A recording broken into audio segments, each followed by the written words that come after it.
Well, hello again, everybody. Now, here's my 7 reasons why I stopped drinking.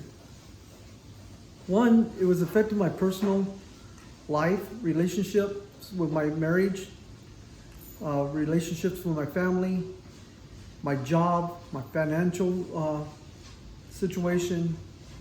It also started causing legal problems in my life to the point have lost control of my drinking.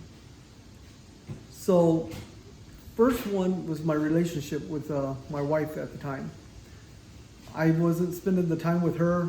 I decided drinking with my friends and hanging out with my friends was more important than spending the time with her and, just having the husband and wife talk or whatever it may be at that time. We lost that communication.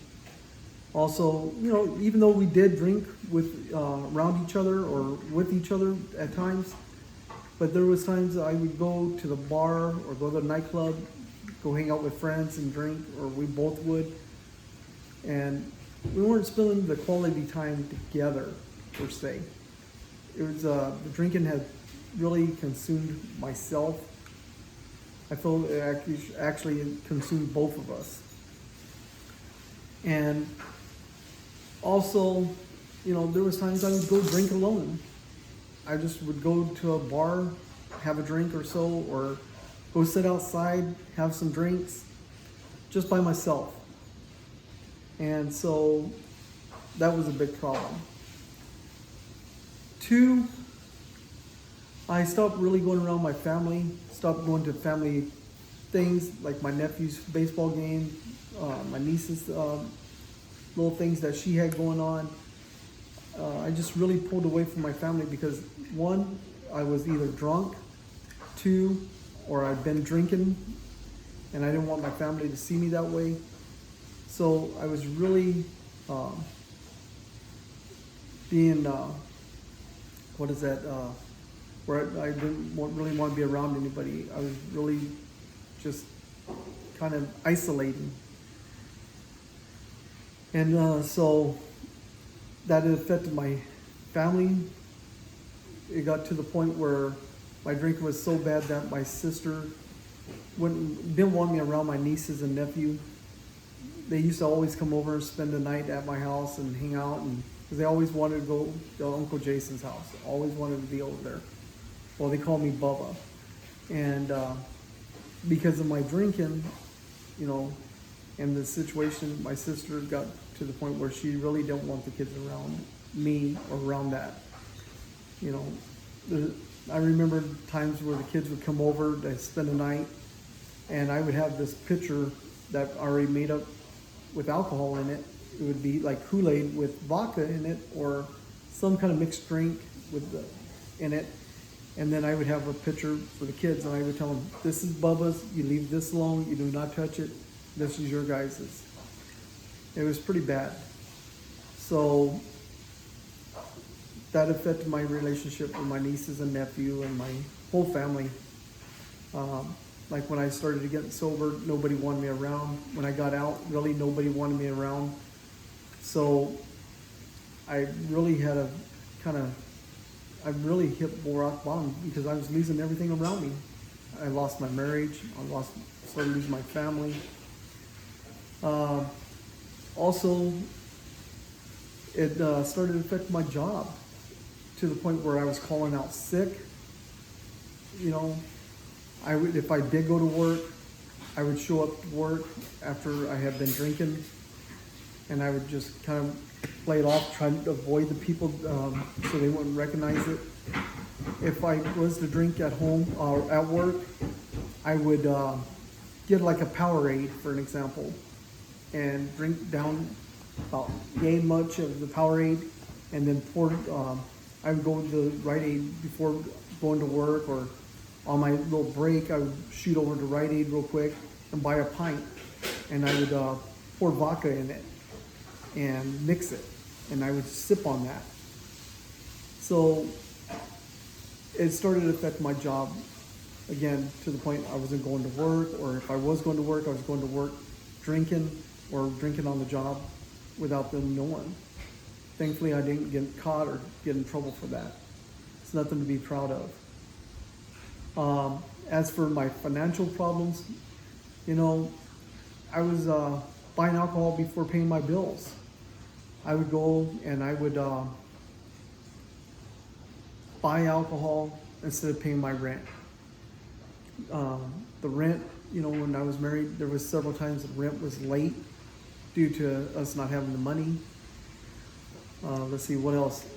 Our vehicle got repossessed one time. I only owed like $2,000 left on the car, and it got repossessed, and my in-laws had to help us out by getting the car back. Another thing was our bills were backing up because didn't have money to pay them. The other thing was I would, if I didn't have the money to go buy alcohol, you know, I had a neighbor, we called him Grandpa, and really nice little man. He would loan me the money, and I made sure when I got paid, whatever, I made sure I paid him back right away, first and foremost, because I didn't want to burn that bridge if I needed to buy alcohol. So, you know, there was times I would go ask him, hey, Grandpa, can I borrow $20 and $40? And he would loan it to me, you know, without hesitation. And again, I would make sure I pay him back. When it comes to paying bills or paying rent, basically, there's an old saying, you know, you rob Peter to pay Paul. Well, I was robbing Peter to pay Paul because I didn't have the money to make a payment on this, but I would pay this instead. So I was doing that a lot. Or we were doing that, what is that, where you go and do a cash advance at the payday advances, and where they charge like, I think it's like 300% interest. You know, you borrow X amount of dollars, they charge you a ridiculous amount in interest for loaning you that money. So I was doing that a lot. The other thing was legal problems. It finally ended into a legal problem where I had got a DUI.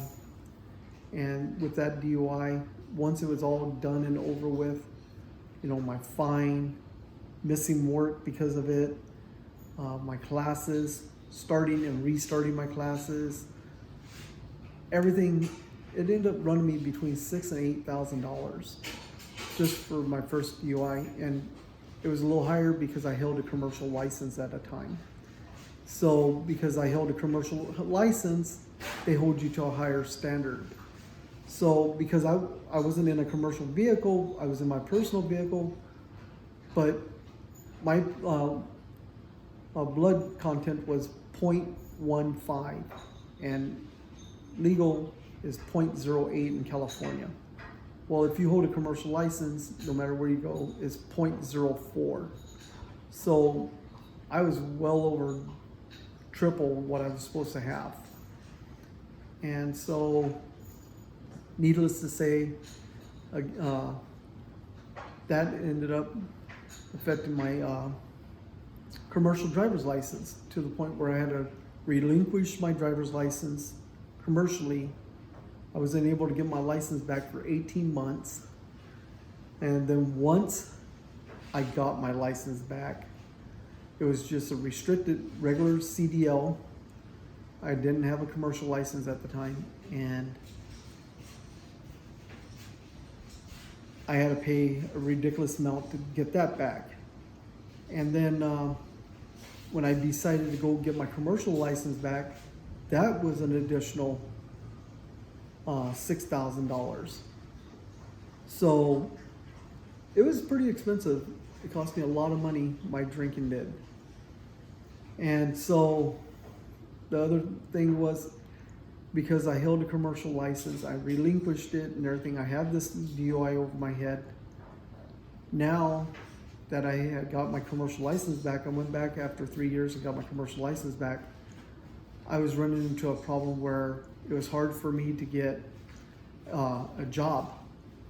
I couldn't hardly find a job driving commercially because I was only like a handful of people would hire me because of insurance purposes. So I ran into that problem. A lot of companies don't like to hire you if your DUI is under 5 years old. So if your DUI is 5 to 7 years old, you'll have a chance of finding a job out there somewhere. Somebody will take you on, but it will be hard. Now, under 5 years old, like anywhere 3 to 5, good luck. Again, when you do find them, you might find a company that take you on, you might not. It's just a hit and miss. I struggled with finding one. So with all that, I lost a lot. It cost me a lot. And it's nothing to be proud of. So if you're struggling with this, you're not alone, because we all go through this. And if you're considering stop drinking, my best advice is do it, before you end up losing everything, or if you already started losing things, it just gets worse and worse. And if you're going to consider drinking, by no means, I'm no professional, I'm not a sponsor, I'm not a doctor, I'm nobody, but if you're going to stop drinking or using drugs or whatever it may be, talk to a medical professional. Get the help, because if you're going to stop doing that stuff, you gotta be weaned off of it. You gotta be tapered down off of certain things, and you don't want to just go out there and do it cold turkey, because it's very, very dangerous. That's alcohol is very dangerous. When I stopped drinking, I would go in and out of these rehabs, and they would give me stuff for what they call DTs, and where you get the shakes, sweats, and all that, And so, but the last rehab I went into, they didn't give me anything for that. Basically, they didn't believe in that, and I didn't realize it at that time that it was very dangerous what they did, because they took me off my blood pressure medicine. They wouldn't let me take my blood pressure medicine at the time. They wouldn't let me take nothing. They completely took me off all my antidepressants. They wouldn't let me take that, and cold turkey off the alcohol. So that first couple weeks of trying to get sober were a nightmare. I was a roller coaster mess. 1 minute I was bawling my eyes out. Next minute I was madder than you know what. I was mad at everybody. And I would shake. I would sweat. I would feel nauseated. I would have all kinds of symptoms. So if you're really considering getting sober or trying to change your life, not using drugs or anything, please consider, no, don't even consider, please speak to a medical professional, talk to a doctor. That way you get the proper help that you need, and that way you're tapered off a bit.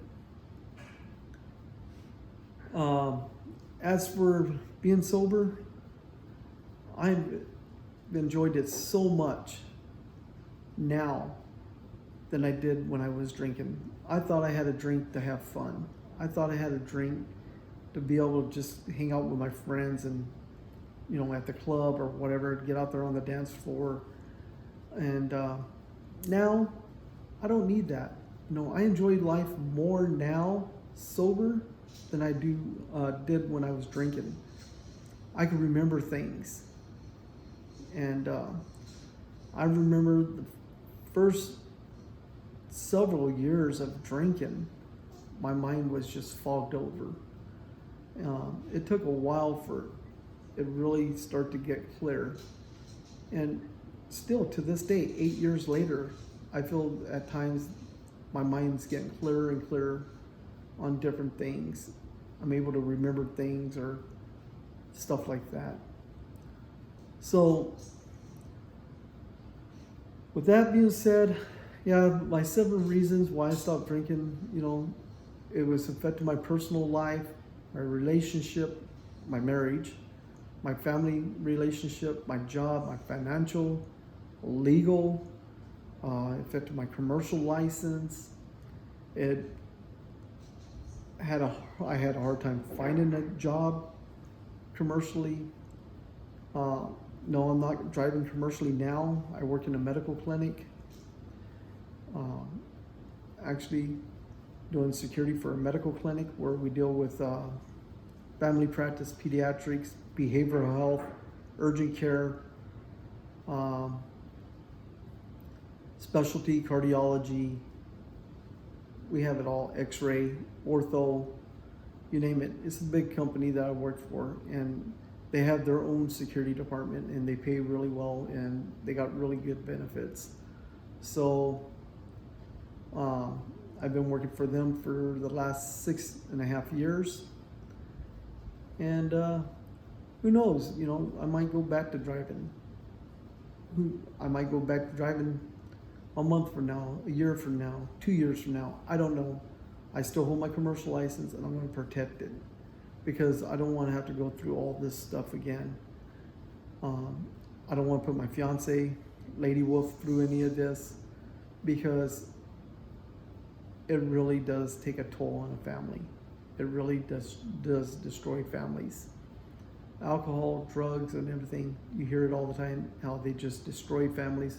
It is true. It destroys, and it just tears everything to shreds. You know, I didn't realize how upside down my life was until after I got sober, and the longer I went through it, it's like, wow, you know, I couldn't believe it. So again, I hope this helps you out. Maybe you're going through a similar situation what I went through. Please consider getting yourself some help, and talk to a medical professional about getting the help. That way you're taken off of it or weaned off of it properly, because you don't want to do it cold turkey. You want the professional help. Those just don't stop cold turkey, because you know, people die from this. It is a serious thing, and people die every day because either they're overdosing or they're not adhering to how you should taper off of certain things or whatnot, trying to do it their way and not getting the help. But my best advice is, if you're going to do it, get the help through a medical professional. Okay? Well, I hope you found this very informative, or you might not have found it informative. You know, either way, I'll try to do some more videos here in a couple days. But in the meantime, do me a favor, consider liking and subscribing. You know, right down at the bottom of the screen, subscribe, and share it with your friends. You know, talk about it, and I'll do my best to keep you guys updated and whatever. And if you guys have something you want to talk about, in the description is my email address. Shoot me an email or leave me a comment, and we'll talk about it, or I'll reach out to you. If you want it a little more private, just send me that email. I do check my emails every day, and just send me that email and I will respond. All right? You guys have a great evening. Stay sober, and we'll talk to you soon.